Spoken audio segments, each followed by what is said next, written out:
اف آوا بوزیدتری نهصد خزانان لگند امیکه دهتا دانو بگوتنا ولاتیهن گند امیکه آوا وخورنه یا گنده وان جبر هبونا مادن کپریت و کلسی و سیربونا آوه بکر وخورنه نهید. آوا ما امین که گلک نه باشه برای باش بو بعد هم که مال بین بگا گلک باش بیو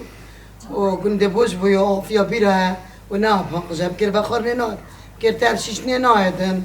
و جهاد جدا نتر جهاد جخل برنا کردن هذا هروجا جارا كيف فقش كان نحن كان بودر رجا دي خراب بن أولي حتى بقافي أم بيجي أفا ما كبريتا نافدا نايتا فخوارن بينا هيك كلام دي جيت وقت مروف شتن دافي تان كام مروف نشد بينا وقافي هيك شتن وكي أم بيجي خطك تتا بيسري اك تتا ايتيتي وكي ما قولي بمن نديتيا بيجينيا تتا ويرش دهوكي أم حسكي خطكي بومش بيسري بش ايتيتي بيت بينا ويري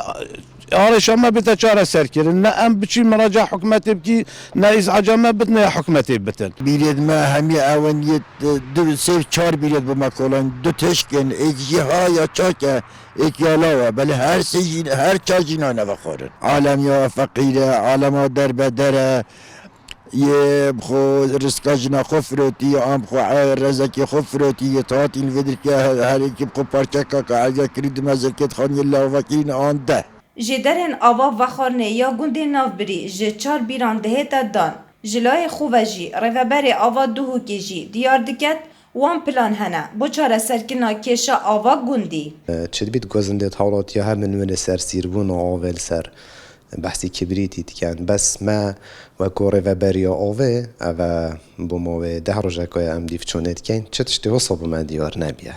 یعنی کبریت یاش خراب بتر نسبة به 144 کویا مسموح 400 بلکه گنده ایمی که دل نیاد کم و اوه فحص منو هاي الوريد بو و کد بجن اثبات کن که آوانه یا پیسه یا پاقجا بکر وخار نتید ظنم آوانه کم بی یاد پلانامه ده هاي نزدیکترین وقتی شلا ده جدره که دی آوه بوه دا بین کرن و ده اف کم بنا آوه دل ویره بابت ده چاره بیدن هر روسا پشتوان یا پارزگاه دهوی که ما پلانه که ام شبکه آوژی بوا و تاخن نگهشتی بوا جی چه که اینو جنار احمد خانی نیوز گنده امینگی